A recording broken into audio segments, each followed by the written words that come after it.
Welcome back to the channel, guys. I want to talk Scream 7, Stu Macher related. This is the theory about if he is alive, how is he going to be back? Because there's plenty of Easter eggs, clues, and hints throughout the Scream movies, even the brand new Scream 7 trailer, which I will talk about near the very end, that are hinting that Stu could be alive. I've already done a video thinking that this is what's going to happen if he's dead, and because in my opinion, he is dead. But if he is alive, I wouldn't be surprised, but we have to go through every single hint, Easter eggs, all the clues, and I'm going to tell you guys all about it, right? Of course, we all need to know that Stu Macher, if he is alive, he had to fake his death. There's no way he was in jail, prison, went to court, none of that stuff. They would have easily talked about that, especially the hardcore fans like in part 6 when they're at the shrine. TV that killed Stu Macher.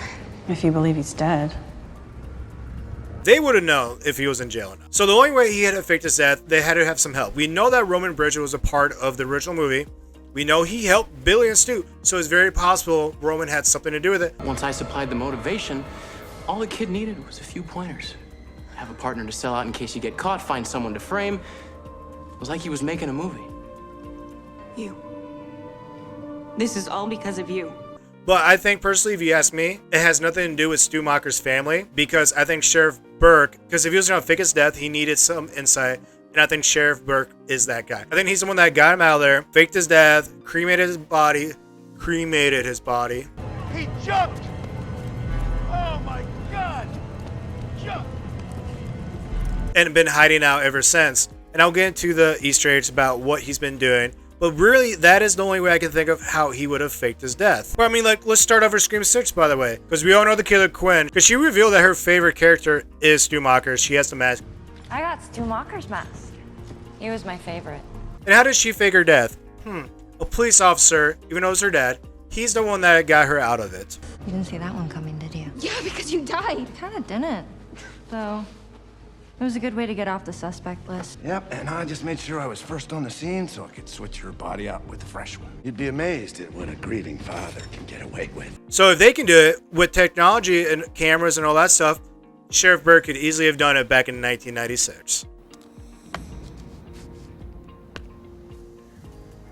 And if you look closely in the Shine in part 6, It's a shrine.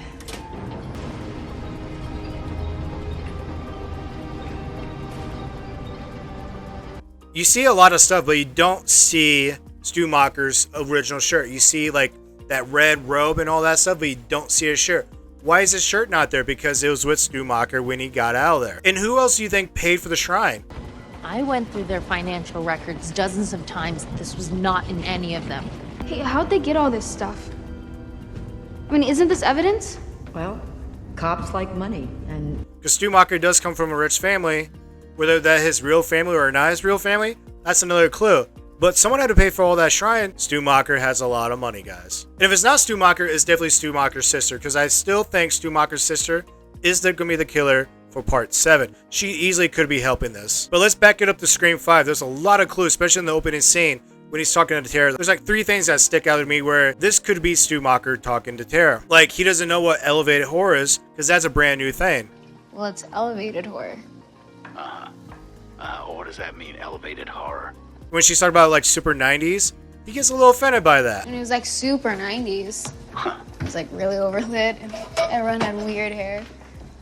But he really gets mad when she forgets Stu's name. The correct answer is Billy Loomis and Stu Macher.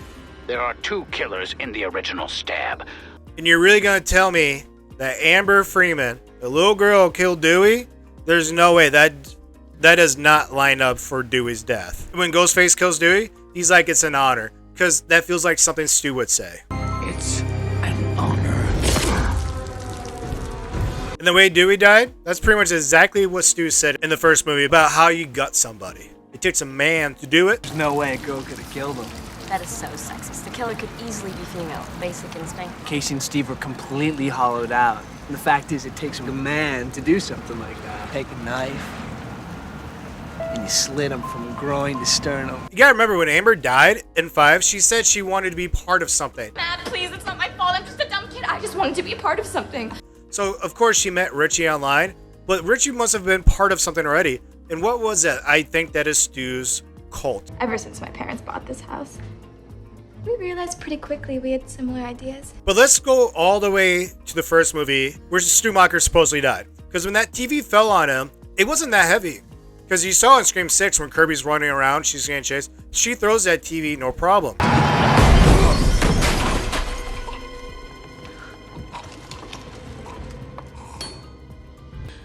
Saw that in a scary movie once. And also, when Stu, about to get the TV, you can see he's bracing for it. That right there doesn't mean you die. Because you gotta realize how many people get injured through that Scream franchise. Dewey, he's been stabbed how many times? Nerve injury? You got stabbed a billion times, got dumped by your famous wife, and crawled into a bottle. I think it's safe to say you're on the suspect list. Well, maybe you're the killer. Because that cut deep. Randy, he got shot. He survived. Sorry. Oh my god, Randy, I thought you were dead. I probably should be. I never thought I'd be so happy to be a virgin. Sydney, she's been cut and shot and stabbed multiple times. She's still alive. Gail, she got shot, I think, at least twice so far, if not 3 times. And of course, stabbed and sliced. Kirby was dead for 4 minutes and she's out. Now she's an FBI agent. Jill, the killer in 4, she was electrocuted in the fucking head. Clear. And she ended up being alive. Of course, she got killed after that. Like I said, Chad, he's been stabbed 700 times in 2 movies. He's alive.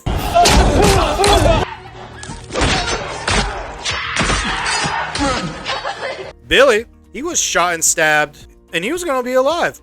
But then he got shot in the head.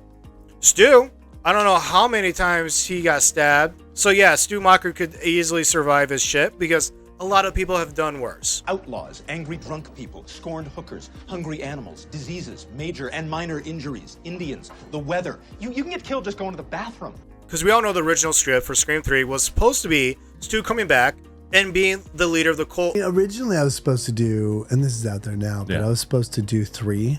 I really think that it was either Stu or Stu's sister was the second killer for part 3, because there was a second killer. And also in Scream 3, we get the video with Randy, about him after he died. He said the past is not at rest. Trilogies are all about going back to the beginning and discovering something that wasn't true from the get-go. Godfather, Jedi, all revealed something that we thought was true that wasn't true. The past will come back to bite you in the ass. Whatever you think you know about the past, forget it. The past is not at rest. Any sins you think were committed in the past are about to break out and destroy you.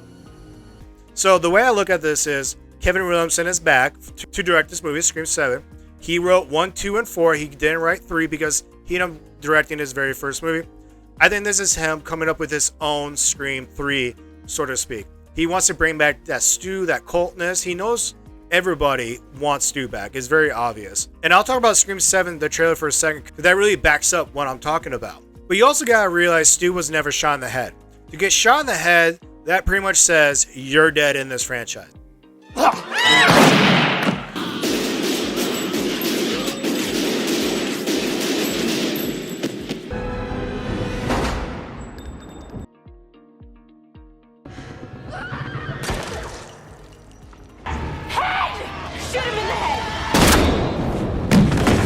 You need to make sure you shoot him in the head. The fact that Stu was not shot in the head, that right there just leaves the door wide open. The fact that it's very possible he's coming back. So I want to jump back to Scream 6. When Gail was attacked, there's several things in that scene that was very fishy. Because in the movie, they said that was Quinn that did all that. You gonna tell me Quinn took down that bodyguard? That guy was definitely there for a reason. Gail's not dumb. That guy's definitely her playmate, but he's more of a muscle guy. And the fact that Quinn took him down, there's no way. Plus, when she gets the phone number call, it's from Woodsboro. I don't see that has anything to do with Richie or his family because they're not from Woodsboro. It's probably Stu. And in Scream 7 in a second, I will bring that up also. And plus, he does that signature move with Stu with the 2 hands over the head. Billy Loomis is pretty much that one back, like I'm going all out. That's Stu's signature move. And plus, how would he know when he's talking to Gail on the phone that this is the first time they ever talk? Hello. Hello, Gail. Strange that you and I have never spoken on the phone. This is long overdue. Because Stu has been around since day one. He's very familiar with who she's talked to and who she's not talked to. But yeah, let's talk about Scream 7. So obviously that's Stu Macher's house, duh. But you notice that they show all the people where they got killed. They got Billy, Richie, and Amber. But they never show Stu's spot. I'm not too worried about that, but it's just interesting they didn't show that. I think, in my opinion, that these couples in the Airbnb at Stu's house, they find something that is of Stu's that was not supposed to be found. Like a hidden room, found footage type thing. Because I don't see like Stu living in the house this whole entire time. But I do see him finding a way to get in and out, no problem. The fact that he burns down the house, he is tired, he is fed up, he wants to take this in his own hands. Because in the trailer, he says, I'm not hiding anymore. I'm not hiding, Sydney. Not this time. Which means he has been hiding. And like, who else would it be besides Stu Macher's sister? It could very well be. In the way like his voice is raspy, a lot of people are saying that's because the TV fell on his face. And that makes sense, you know. And of course, even though we get his voice at the very end of the trailer, but like we hear Dewey's voice, so it's like Dewey's obviously dead.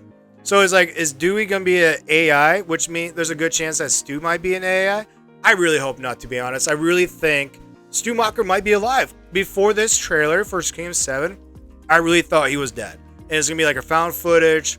But after seeing this trailer, it's like there's like 3 or 4 Easter eggs of dropping hints of possibly Stu Macher being alive. And now I'm like 60-40%, like 60 he's alive, 40% he's dead. I was like 80-20, he was dead, 20% he's alive. But now, I don't know. And like the last thing I want to talk about is that when the Ghostface calls Sydney, is another Woodsboro number. That just, again, Woodsboro again. So, in my opinion, Stu's alive. Until then, sexy monkeys. Hope you have a good day.